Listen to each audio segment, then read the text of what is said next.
Okay, I'll be taking over now from Sandra, and yeah, so I see everyone's back. I hope you had good discussions in your breakout rooms, and we're just gonna we're gonna pick it up right off where we left. I'm just gonna pass the virtual mic to Uncle William. Right, thanks, Andranik. Yeah, welcome back. I hope those of you who went to your breakout rooms, I hope you had some fruitful and useful discussions there.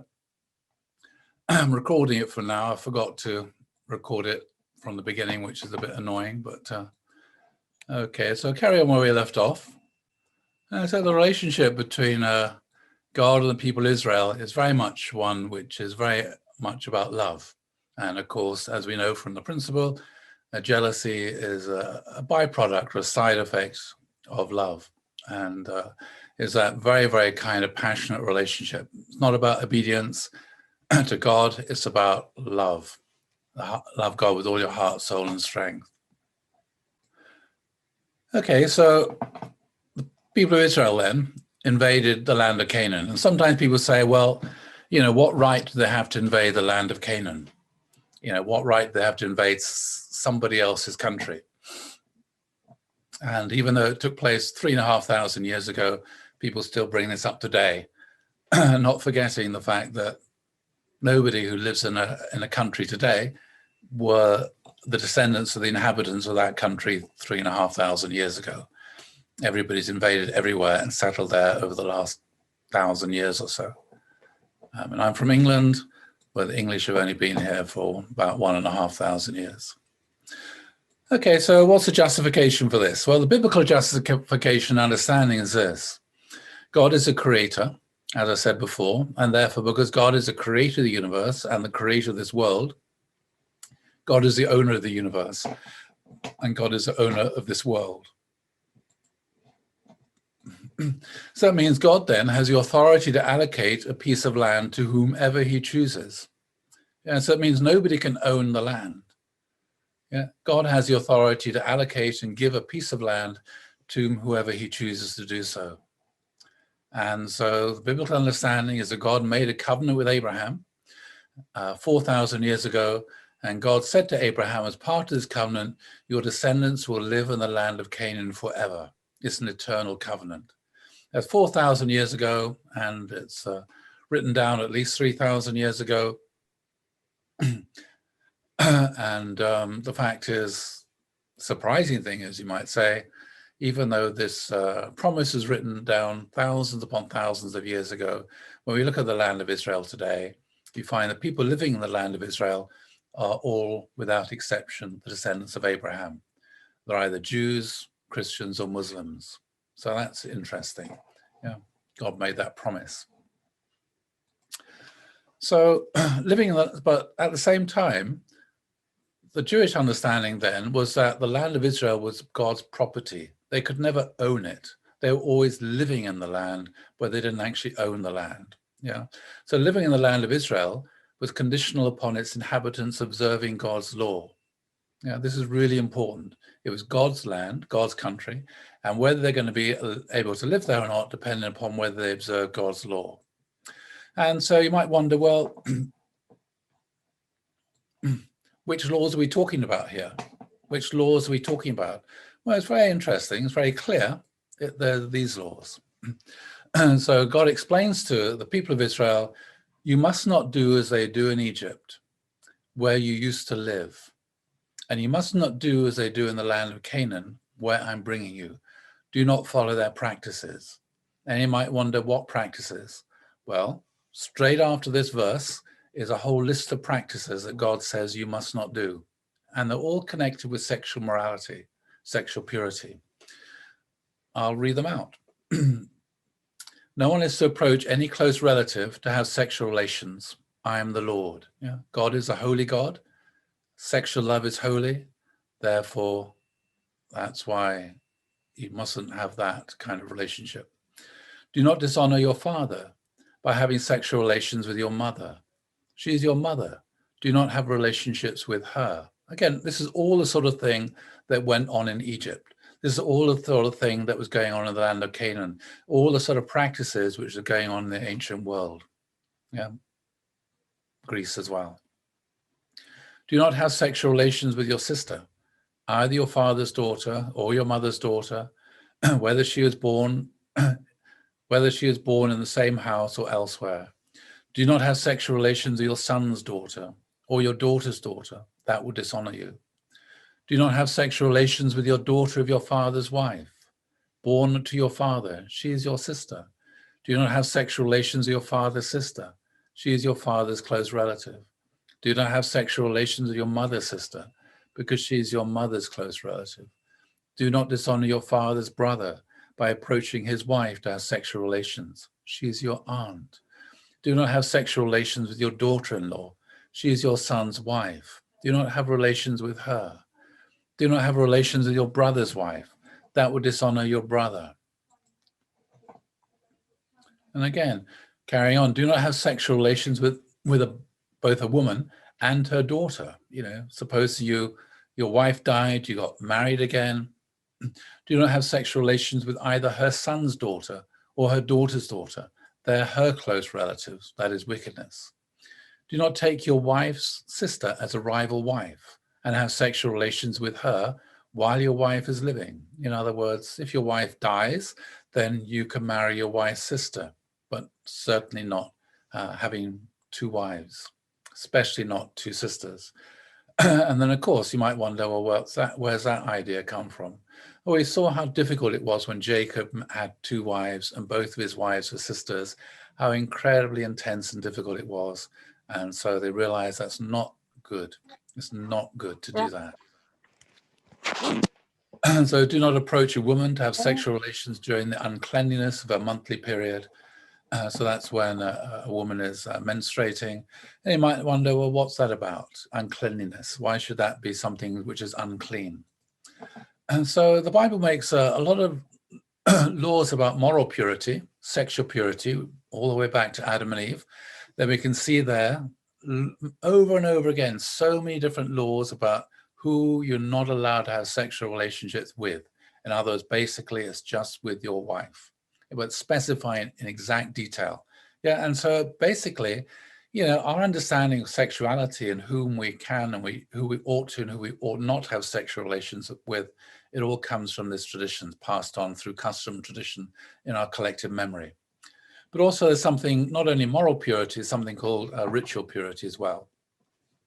So moral purity, which we're just looking at here, it's about sexual purity in particular, going back to Adam and Eve. If you eat, you will die. So that's why Moses said over and again, choose life, which is also connected to choosing sexual purity. But also there's a lot about what's called ritual purity. And that's what this menstruation and things like that is about. Not having sexual relationship with a woman for until she's 12 days after her period. And so here again, the idea here is God is life and life is holy. So God is over and again associated with life, and life is something which is holy, yeah, which is why you must not murder, yeah. So anything to do with death, by implication then, is something which is impure or unclean, because God has nothing to do with death. There's something which is to do with death is impure. It's not immoral or sinful, it's just unclean. So that's why in the Bible it says if you touch a dead body, you become unclean. So you have to go through a period of purification, ritual purification. We have the same within our own spiritual tradition. When you go to a funeral or to Sungwa, then before you go into your home, then you step over, you know, a fire 3 times. It's the same sort of idea of being able to separate from death. Yeah. Blood is also life. Over and over again, the blood is regarded as life. That's why it says in the Bible, do not eat an animal's blood, because that is its life. So the loss of blood then through bleeding is associated with death. So when a woman menstruates, then she's losing blood. So in that sense, that's associated with death. And so that's why a woman then, when she's menstruating, she becomes ritually unclean or impure. So as I said, it's got nothing to do with sin or morality. These are different categories. So that means a certain period of time, altogether it's 12 days, where a woman shouldn't have a sexual relationship from time of a period. Okay, so that's that kind of idea there. And so, yeah, there's a lot of these kind of laws. As I said, it's all about holiness, it's all about purity. It's all about inviting God to be present in this kind of relationship. So God should be present then in a sexual relationship between a husband and wife. So this involves this state of not just moral purity, but also ritual purity as well. Yeah, so instead of focusing upon, that, focusing just upon the life aspect. And again, it carries on. Do not have sexual relations with your neighbor's wife and defile yourself with her. Do not give any of your children to be sacrificed to Molech, for you must not profane the name of the Lord your God. I am the Lord. Again, that's child sacrifice, again, which is very common in the ancient world, which we looked at during one of the earlier workshops. Do not have sexual relations with a man, as one does with a woman. That is detestable. That's homosexuality. Do not have sexual relations with an animal and defile yourself with it. A woman must not present herself to an animal to have sexual relations with it. That is a perversion. So not everything is completely open, completely clear in the Bible what sexual purity is. And so that, then carrying on after that, it explains, do not defile yourself in any of these ways when you go into the land of Israel. In other words, the way the people who are living there are living. Because this is how the nations that I'm going to drive out before you became defiled. Even the land was defiled, so I punished it for its sin. And the land vomited out its inhabitants. But you must keep my decrees and my laws. As I said, all the laws it talks about are the laws of sexual purity. The native born and the foreigners residing among you must not do any of these detestable things. For all these things were done by the people who lived in the land before you, and the land became defiled. And if you defile the land, it will vomit you out as it vomited out the nations that were before you. Very, very clear understanding here. It's really interesting. There's no sense of this is our country, we own the land. Actually, God has allowed us to live here, and the land allows us to live here on the condition that we live a certain kind of way of life. Yeah. Very, very shocking, actually, when you read all the things, the curses that will come about if people don't observe the moral way of life living there. Okay, so on that basis then, God says you can go into the land of Canaan. I'm giving you this land, the land I promised to Abraham, Isaac, and Jacob. I'm giving you this land. But when you go into this land, how are you going to invade this land? What's the moral, ethical basis for invading? So Moses said, when you approach a town to attack it, you shall offer it terms of peace. Yeah, you shall offer it terms of peace. And so the terms of peace are this. They have to observe the Noahide laws, which again, I talked about before in another workshop. So it's not that all the people have to convert and become Jews. It's not that all the people have to observe the Jewish law, the Mosaic law. Instead, they only have to observe and accept the laws given to Noah. And these are the universal laws given to all of humanity by God after the flood. First is no idol worship, no idolatry. That's very, very clear. Secondly, no blasphemy. So you shouldn't take God's name in vain, not blaspheme God. Then no murder, no forbidden sexual relations like the list which I just gave you there. No theft, stealing, because that prevents people realizing the third blessing. No eating any limb of a living animal. In other words, that's, have to respect animal rights and treat animals with respect. One of the amazing things when we look at the Mosaic law, we looked at this before on the Sabbath, even animals that people own have to rest upon the Sabbath. You can't make your animals work on the Sabbath. Animals, cows, goats, donkeys, horses also have the Sabbath off. They have a day of rest. And also to create a judicial system for justice in order for there to be a peaceful society.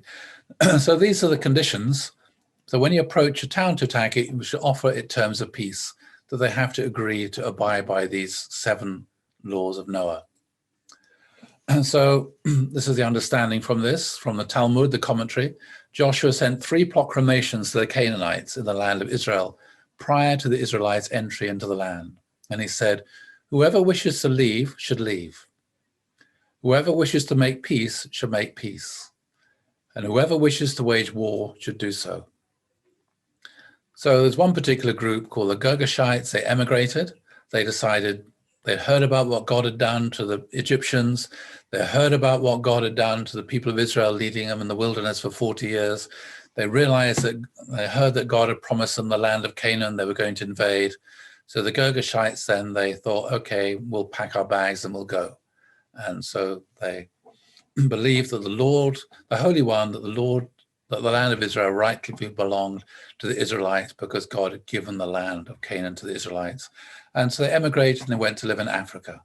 The people of Gibeon, it's another group who were living in a town in Canaan. They came to terms with Israel. They sent emissaries to Joshua and said to Joshua, we want to make peace. And so he granted them peace and security and safety. But there were 31 kings who didn't want to accept these peace terms, and so they waged war, and they all fell in battle, according to the Bible. And then God said, this is before they entered Canaan, it's interesting, the Lord said, start out and go across the valley of the Ammon River. I have handed Sihon over to you. He is the Amorite king of Heshbon. I've also given you his country. Begin to take it as your own. Go to war against him. So God tells Moses before they've crossed over Jordan, so on the east bank of the River Jordan, and go to war against the Amorites. It's interesting to see what Moses actually does.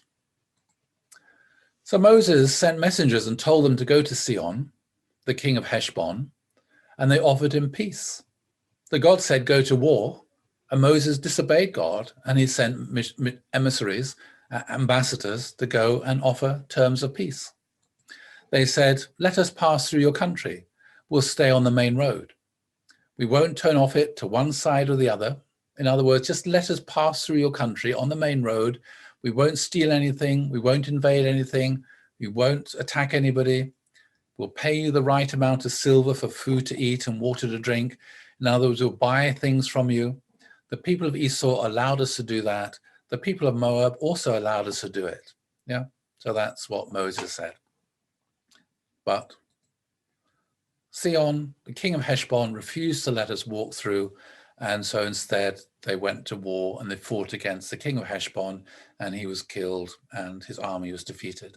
So that was basically the way they went about it. It's like this sort of just war principle. First, you offer terms of peace, explain clearly what the terms of peace are, setting up a basic minimum, following the 7 laws given to Moses. If they want to make peace, that's fine. But if they don't, then there'll be war. And again, we looked at defeat of last 2 weeks ago. We looked at when they crossed the Jordan, they defeated Jericho, and who didn't want to have peace. Joshua. Afterwards, the Israelites, they went to war against the next city. This is called Ai. Again, they offered them peace, but they didn't want it, and they were defeated when they went to attack the people of Ai. And Joshua was really disturbed about this. Couldn't understand why did they lose if God was on their side. And Joshua said, alas, sovereign Lord, why did you ever bring this people? Just one thing I forgot. Did I mention that there? Right, okay, so this is what, sorry, I forgot. This is what happened, the conquest of Jericho. Okay, so the Lord has given you the city and all that is in it are to be devoted to the Lord. Only Rahab the prostitute and all who are with her in her house shall be spared, because she hid the spies we sent. All the silver and gold and the articles of bronze and iron are sacred to the Lord and must go into his treasury. And so they walked around the city 6 times. The 7th time they walked around, blew the trumpet, and the walls came down. And it's very clear that God is the one who brought the victory. So because God is the one who brought the victory, then of course all the spoils belong to God. Yeah, if you win a war and you defeat an enemy, then you get all the spoils. Here they didn't fight, God fought, so all the spoils, all the loot goes to the victor who's God. They all go into God's treasury. And what's going on here, it's not a war, it's not genocide. They're not deliberately trying to kill all the Canaanites. It's a war against idolatry. So Rahab's, when she hid the spies, she said to them, the Lord your God, he is the God in heavens above and on the earth beneath. So she was the one who accepted this offering of peace to worship God and not to be an idol worshiper anymore. And so her life was spared, and also because she hid the spies. And so that was basically that. It's a war against idolatry, not a genocide, not trying to wipe people out. Anyway, so next time they went to war, battle, as I said, they lost. Joshua was shocked. He said, alas, sovereign Lord, why did you ever bring this people across the Jordan to deliver us into the hands of the Amorites to destroy us? If only we'd been content to stay on the other side of the Jordan. So Joshua's really kind of wants to give up here. Yeah, we can see this sort of thing happen in the past with Moses, almost felt like giving up and packing it in and going home. But Joshua carries on, pardon your servant, Lord. What can I say now that Israel has been routed by his enemies? The Canaanites and the other people of the country will hear about this, and they will surround us and wipe out our name from the earth. What then will you do for your own great name? Yeah.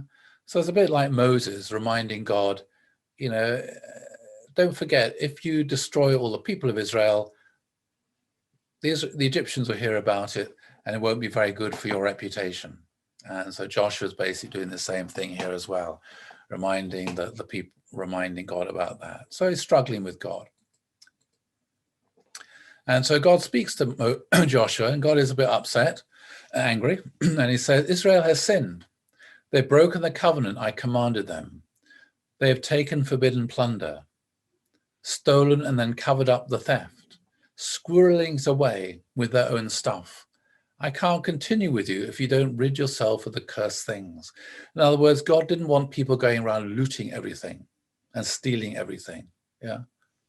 Whereas somebody had done that. And so God couldn't bless them if they're just going to behave in that kind of way.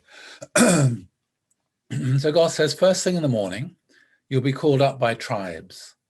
The tribe God names will come up by clan by clan. The clan God names will come up family by family. The family God names will come up man by man.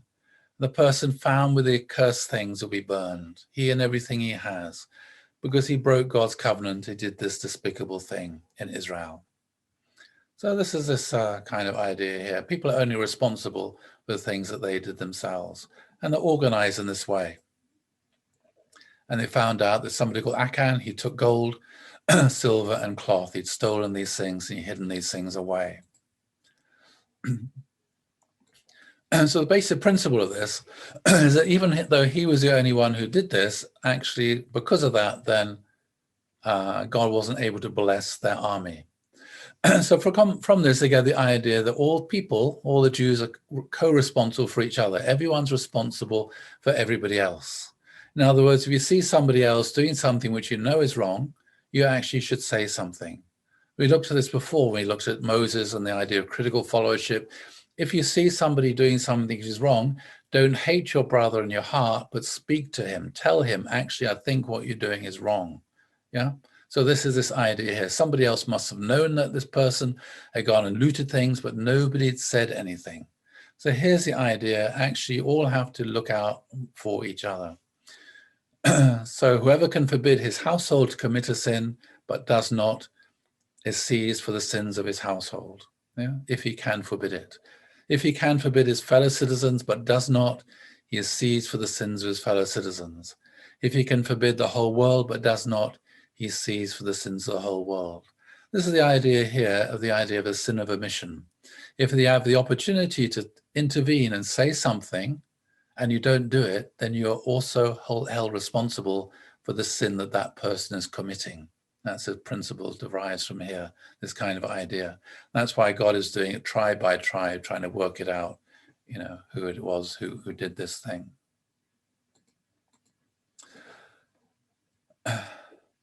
And so again, after that, then they go to Ai, and Joshua is a brilliant general, and he works out a strategy, a plan, and they defeat Ai, and Israel here fights, And this time God says, okay, Israel is going to fight.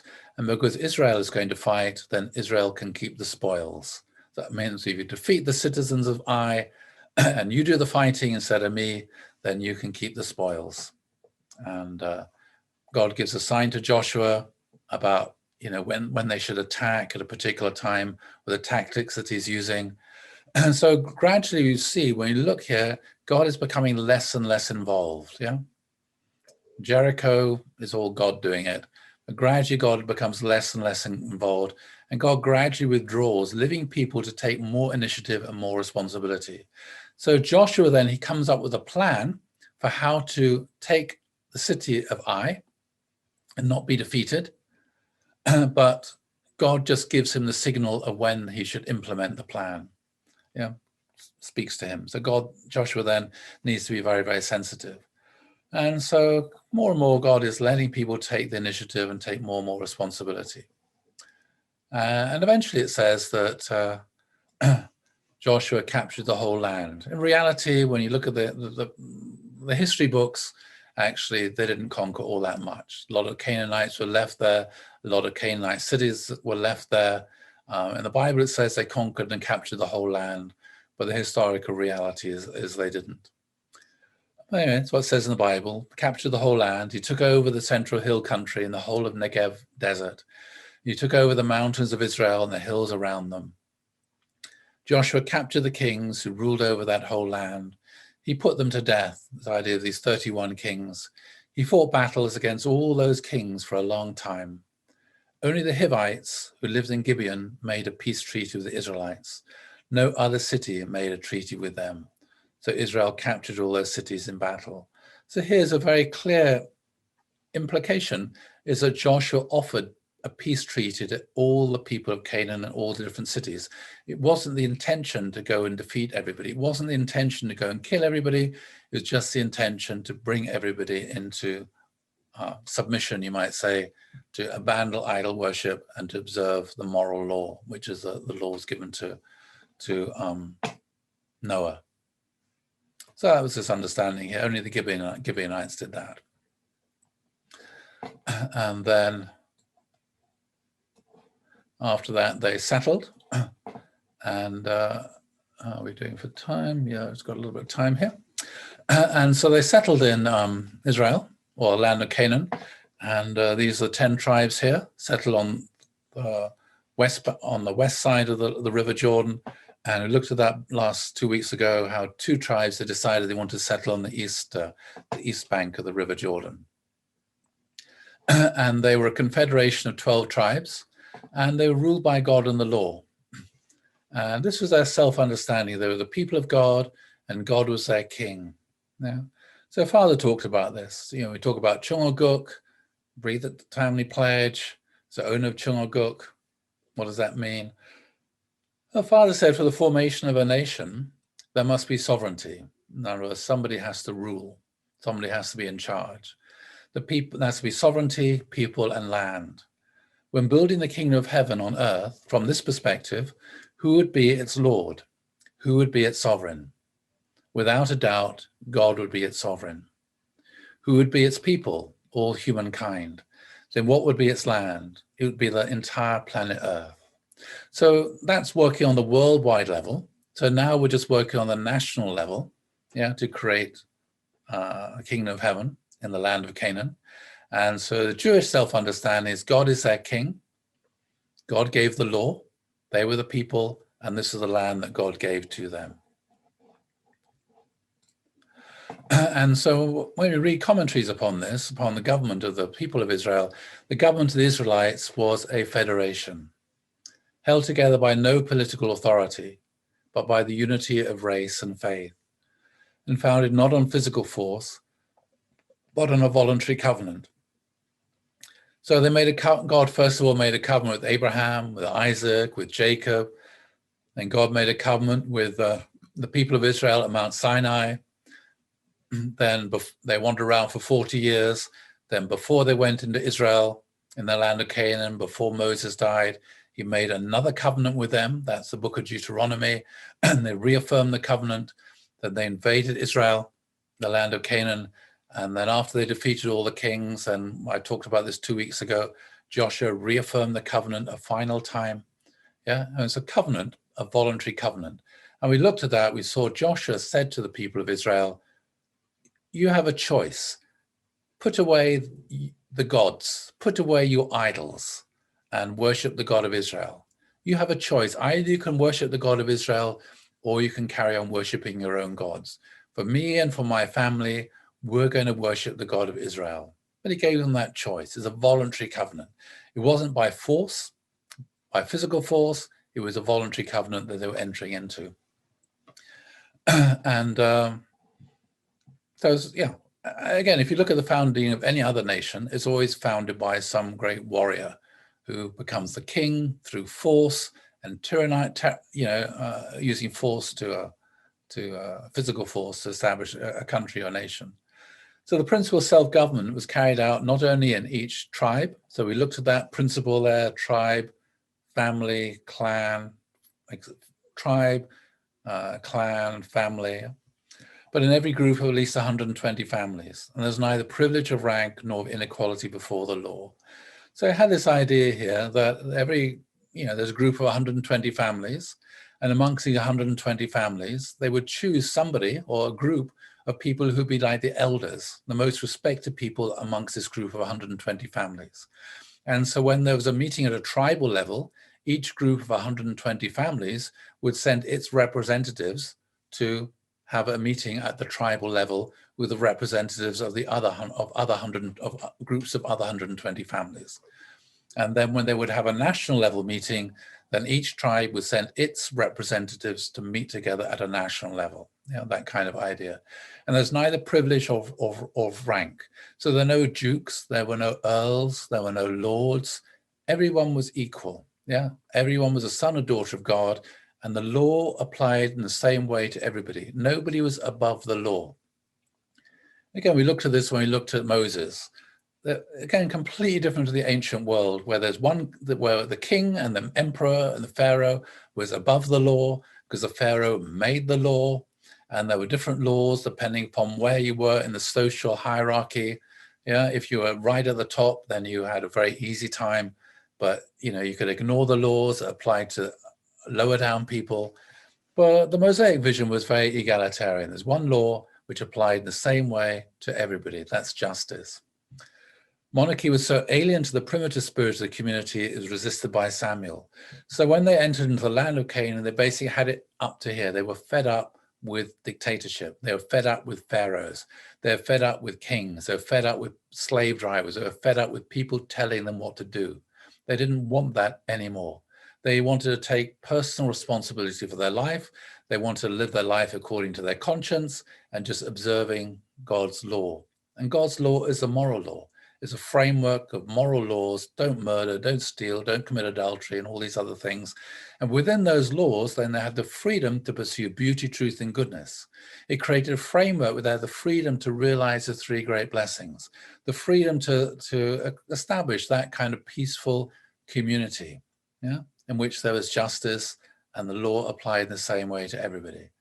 To cooperate with each other, to work together, to start all kinds of businesses together without anybody telling them what they could do and what they couldn't do, or what they should do and what they shouldn't do. They just had to live within the framework of law. And that basically what freedom is. You're free within the law. Again, we looked at that before. So that was that kind of vision which they had, that they got from Mount Sinai, which Joshua reaffirmed. And that's the kind of that's the kind of society they created in the land of Canaan. Basically a democratic society. It's all very bottom going up. Yeah, and they sort of somehow managed this for about 400 years. We'll look at this, how it developed. And I'm not going to look at this now, because I'll look at this tomorrow, because then we'll look at the period of the judges tomorrow.